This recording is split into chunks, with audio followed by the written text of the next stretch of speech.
Part 3, the Starlight Reckoning Segment 3, Into the Ice and the Past. The Gulfstream G650 descended through a shroud of gray at 2:45 p.m. on Tuesday, October 6, 2025, its engines growling as it pierced the Alaskan sky 500 miles north of Palo Alto. The altimeter ticked down.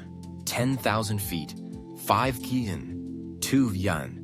The world below resolving into a vast, snow-choked wilderness that stretched unbroken to the horizon. The temperature outside plummeted to 15 degrees Fahrenheit, a brutal cold that seeped through the jet's hull despite its insulation, curling around the cabin like a living thing.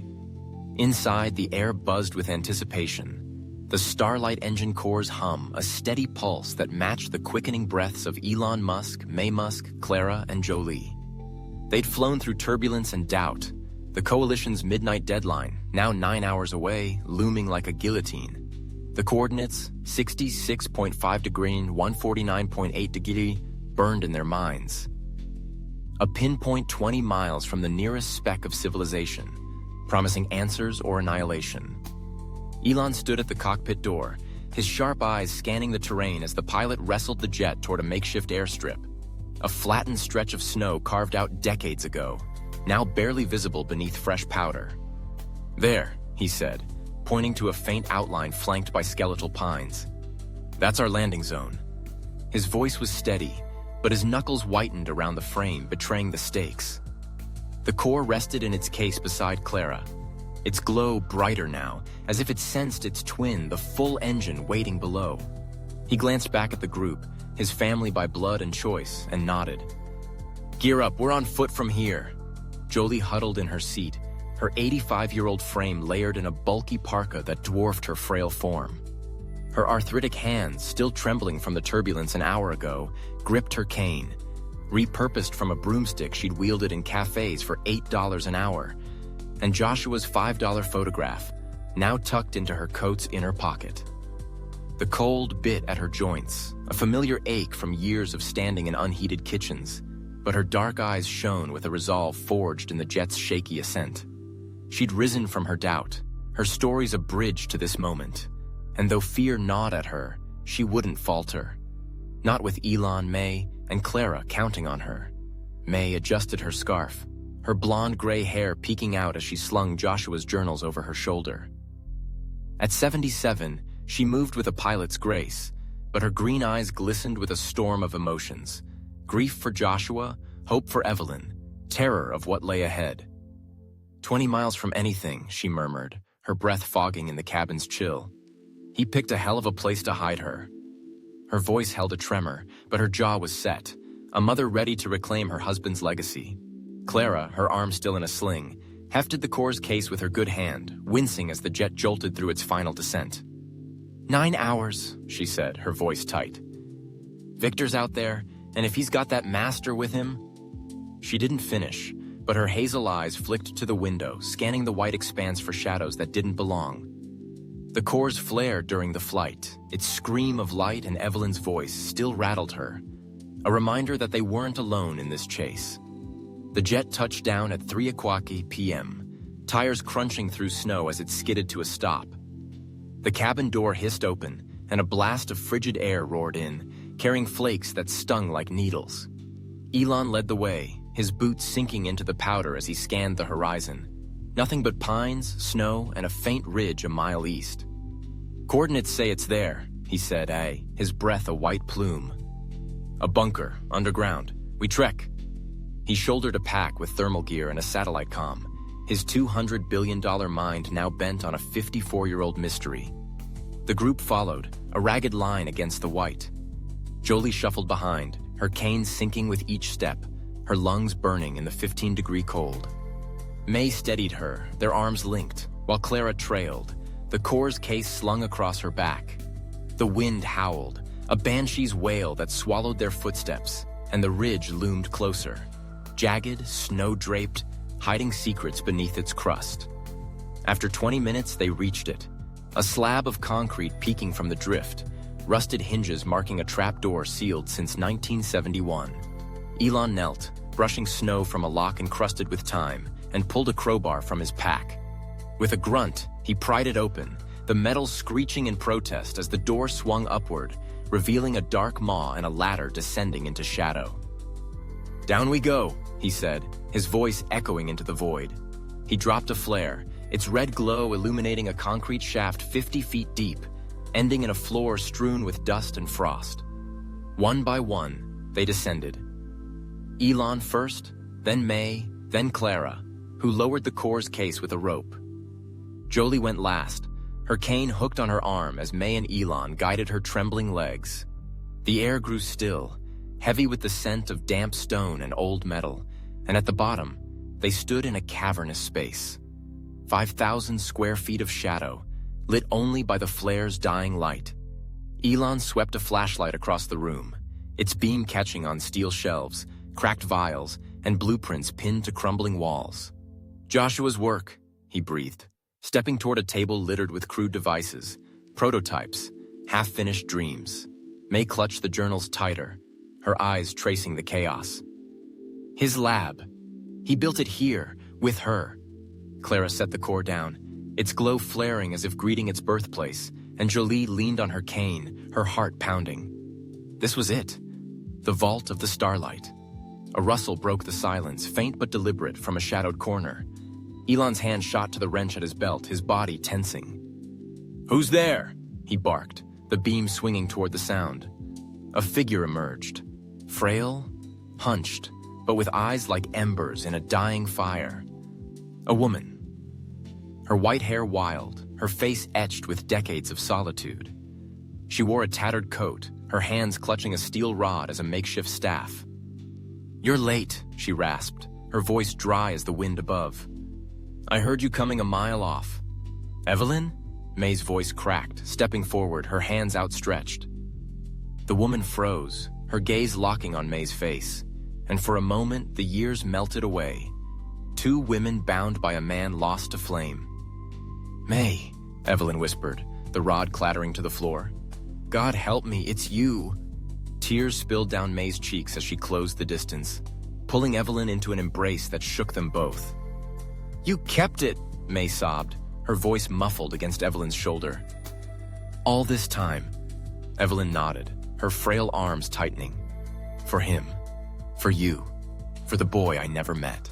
She pulled back, her eyes finding Elon, and a ghost of a smile flickered. "You've got his fire, don't you?" Elon stepped forward, his throat tight. "Evelyn Carter, you're the other half." He gestured to the core, its light pulsing in sync with something deeper in the room. Evelyn's smile faded, and she turned, hobbling toward a tarp in the corner. With a trembling hand, she yanked it aside, revealing the Starlight engine, a $50,000 marvel of steel and crystal, 10 feet tall, its surface shimmering with veins of light. It thrummed, a low song that vibrated the floor, and the core answered, its glow surging. "There it is," Evelyn said, her voice reverent. "Joshua's dream. Infinite energy from the stars. I've guarded it 54 years, lived off a $100 pension, hid from the world. They came for it once after the crash. I ran." Her eyes darkened, memories of 1971 flickering like shadows. "He died to keep it safe. I lived to keep it secret." Jolie shuffled closer, her cane tapping, her breath shallow in the cold. The engine's light bathed her, and she felt it, a pull, a whisper, like the stories she'd told Elon under Pretoria's sky. "La estrella que cayó," she murmured, her voice threading through the hum. Evelyn's head snapped toward her, eyes narrowing. "You," she said. "You're the keeper, aren't you? He said someone would come with the stories." "Keeper?" Jolie's hand tightened on her cane, her heart stuttering. "I'm just... No just about it," Evelyn cut in, fierce despite her frailty. "Joshua wove those tales into the code. The engine's locked. Needs the words to wake it fully. I've got half, you've got the rest." She pointed a bony finger at Jolie, then at the core. "Bring it here." Elon lifted the case, setting it beside the engine, and the two halves sang, a harmony of light and sound that filled the vault. Clara gasped, her good hand clutching her sling, while May wiped her eyes, the reunion's joy tempered by the weight of what stood before them. Evelyn knelt, her hands tracing the engine's base, and a panel slid open, revealing a keypad etched with symbols: stars, moons, a falling streak. "The code," she said. "Half's mine, sky burns bright. The other's his, yours." Jolie's breath hitched, her mind racing back to 1985, to a boy under a blanket, to a lullaby. "Stars guide home," she whispered, the words slipping out like a prayer. The keypad flared, the engine's hum deepening, and a pulse of light shot upward, illuminating the 5,000-square-foot vault with a 100,000-watt glow. The walls shimmered, blueprints glowing as if alive, and Evelyn laughed, a dry, triumphant sound. "That's it. You've woken it." But the joy fractured as Clara's sharp intake cut through. "Wait, look!" She pointed to a corner where a tiny red light blinked. A camera, hidden among the shelves, its lens trained on them. "We're not alone," she hissed, her voice trembling. "They've been watching." Elon's wrench was in his hand in an instant, his eyes blazing. "Victor, the coalition." He spun to Evelyn. "How long?" "Years," she said, her face hardening.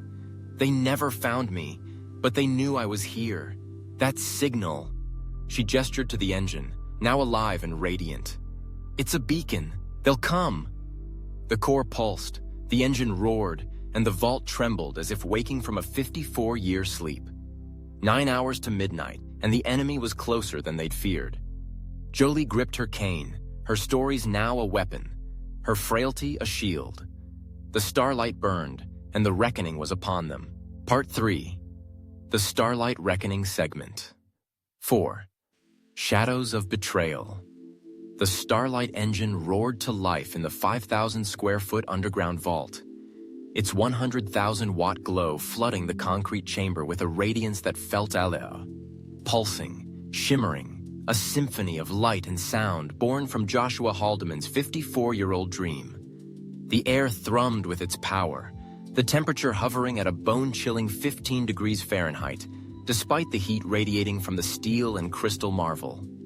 It was 3:15 p.m. on Tuesday, October 6th, 25, deep in Alaska's wilderness, 20 miles from any trace of civilization, and the clock ticked relentlessly toward the coalition's midnight deadline, less than 9 hours away. The engine's awakening, triggered by Jolie's whispered code, "Stars Guide Home," had illuminated the vault, casting blueprints and shadows across the walls like a celestial map. But the triumph was short-lived, shattered by Clara's sharp warning as her hazel eyes locked on the blinking red light of a hidden camera nestled among the shelves. "We're not alone," Clara hissed again, her voice cutting through the engine's hum like a blade. Her good hand tightened on the core's case, her injured arm trembling in its sling as she backed toward the group. Elon Musk, May Musk, Jolie, and Evelyn Carter. The tiny red dot stared back, unblinking, a silent witness to their discovery, and the weight of its implications sank into the frigid air like ice through water. Elon's wrench was already in his grip, his sharp gray eyes narrowing as he swept the flashlight across the vault, searching for more signs of intrusion. "Victor," he growled, his voice low and dangerous. "The coalition's been tracking us since Calgary, maybe longer." He turned to Evelyn, who stood beside the glowing engine, her 78-year-old frame rigid with a mix of defiance and exhaustion. "You said they knew you were here. How long have they had eyes on this place?" Evelyn's white hair glinted in the starlight, her ember-like eyes hardening as she leaned on her steel rod. "Years," she said, her raspy voice steady despite the tremor in her hands. "After Joshua's crash in 71, they hunted me. Pete Grayson's crew, the ones who wanted the engine's power. I disappeared, buried myself here with a $200 pension and a promise to keep it safe. They never found the vault, but they knew I didn't die. That camera," she pointed a bony finger at the red light. "It's been there since I stopped checking the corners, maybe a decade. I thought it was dead." "Dead doesn't send signals," Clara snapped, her breath fogging in the cold. "That engine's flare just lit us up like a flare on a dark night. If they're close..."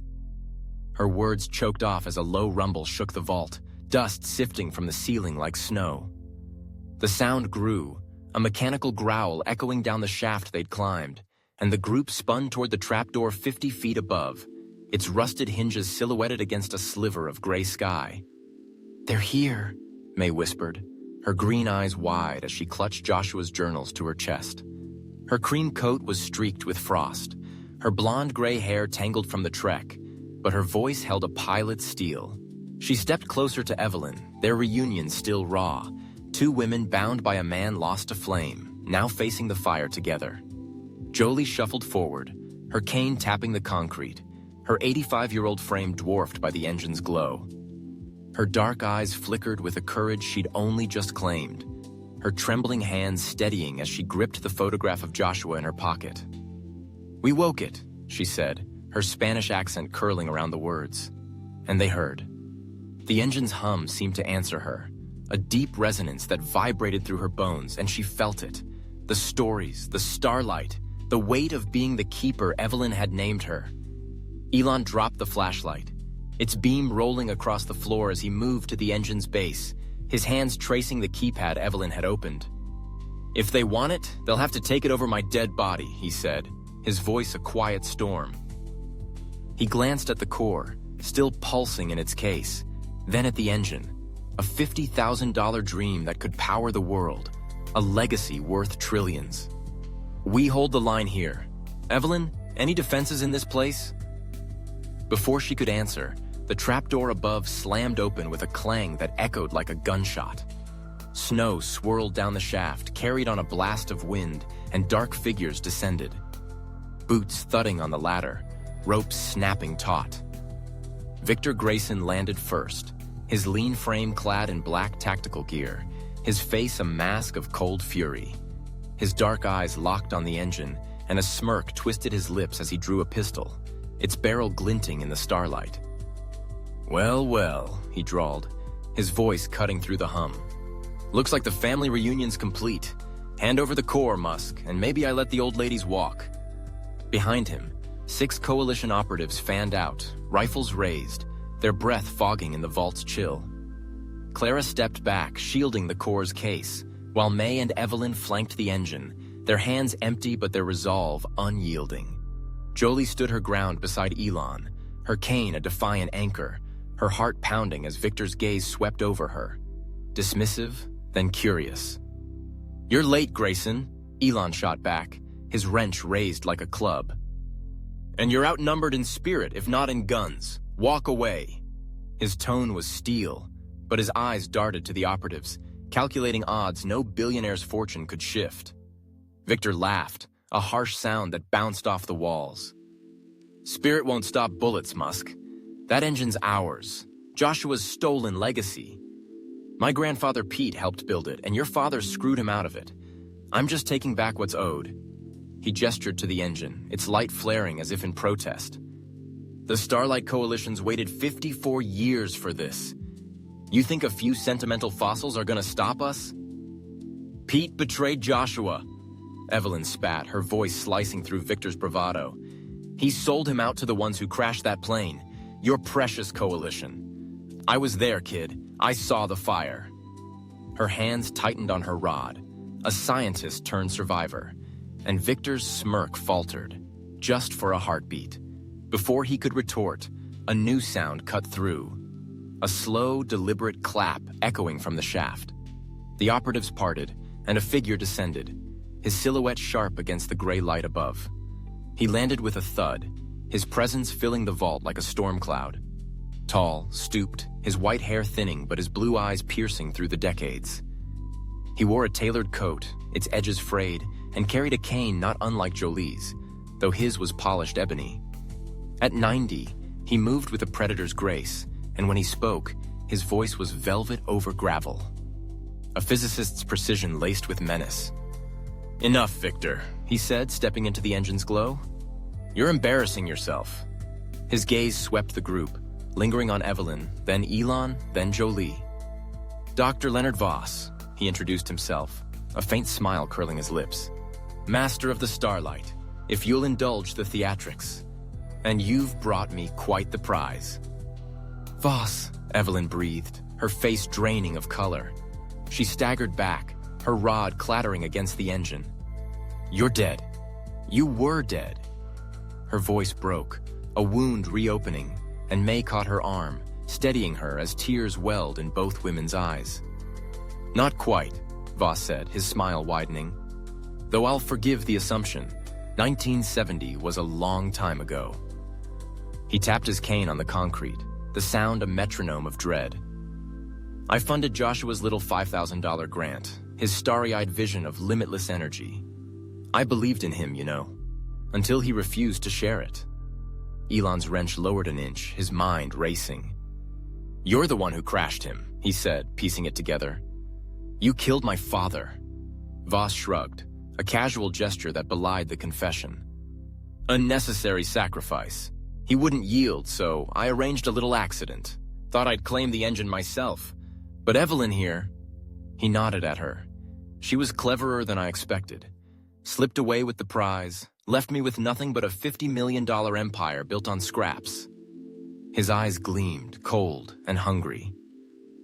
"Now, I've got it all within reach." May's sob broke the silence, her journal slipping to the floor as she clutched Evelyn. "You monster," she whispered, her voice raw. "He died for us, for this, and you..." "For power," Voss finished, unrepentant. "Trillions, Mrs. Musk. The engine's worth more than your son's little rocket company. It's the future. My future." He stepped closer, his cane clicking, and Victor fell in beside him, pistol still trained on Elon. Jolie's breath hitched, her cane trembling as she stared at Voss. She saw it now, the shadow behind Victor's threats, the voice Clara had heard in Calgary. "You're the master," she said, her voice steady despite the fear clawing her chest. "The one who's been hunting us." Voss's gaze shifted to her, amused. "And you're the nanny, I presume. The keeper of Joshua's quaint little tales." He tilted his head, studying her. "You've got more fire than I'd expect from someone who scrubbed floors for a living. Tell me, what's your price to step aside?" "Nothing you've got," Jolie snapped, her Spanish accent sharpening the words. She felt the engine's hum in her bones, its light a shield around her frail form. "Joshua trusted me with his stories. I won't betray him or them." She nodded at Elon, May, Clara, Evelyn, her family forged in starlight. Voss chuckled, a dry sound that chilled the air. "Loyalty's charming but useless.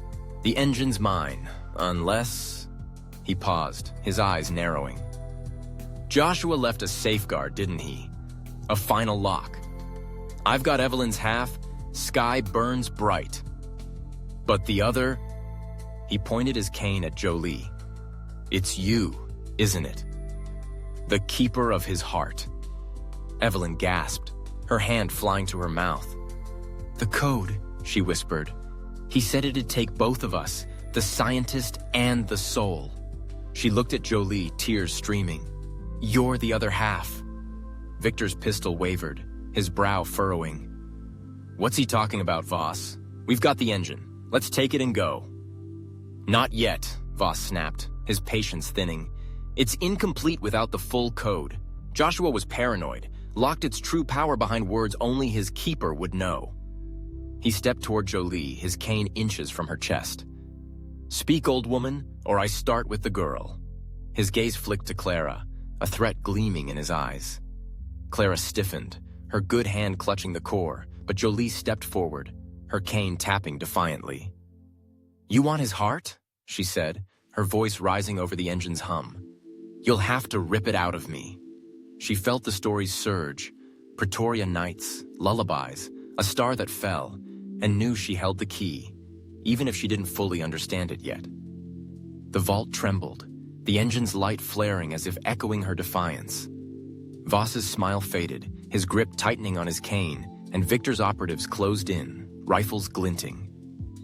8 hours to midnight, and the master stood unveiled. A betrayer from the past, a thief in the present. The starlight burned brighter, and the battle for its soul began.